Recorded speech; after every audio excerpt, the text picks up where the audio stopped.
Everybody, Tim Packman here. Another update on the 34 Ford over my shoulder here that's getting ready for Bonneville here at the garage shop.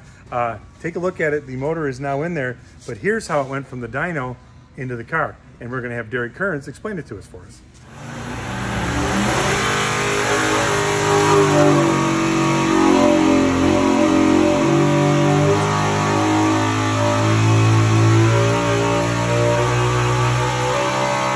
Derek's going to explain to us how it went from the dyno to the video we saw the other day and putting it into what you see now. So Derek, that FR9 is looking good in there. Yeah, so we got the engine back and we got the transmission up, and then we put those in together. And after we set those in, we had to hook all the engine mounts up and got that all buttoned up.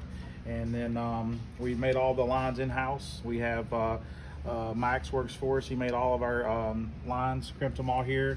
We got all the oil lines in. We got the shocks on it, the bay bar in it, the radiator in it. Everything's plumbed. We're just waiting on a few things, and here for too long we'll be ready to fire it up. Right now we have it's a 34 Ford, but explain the grill is a 32. Why is that? Yeah, it's a 32 grill. It's the size is a little different, so we optimize to what we think is best to put on the car. The rules allows you to do that, so that's what we did. So it's a better aero package in our opinion. How fast are we looking to go once this thing hits the track in Bonneville? Well, the goal would be 240. That would be the record. So somewhere around there would be great. And all the electrical work's being done right here in house as well?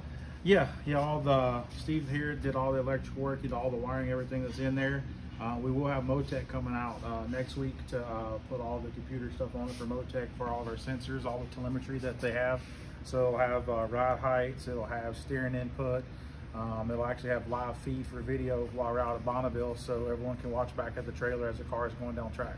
How much fun you having putting this together? Quite a bit.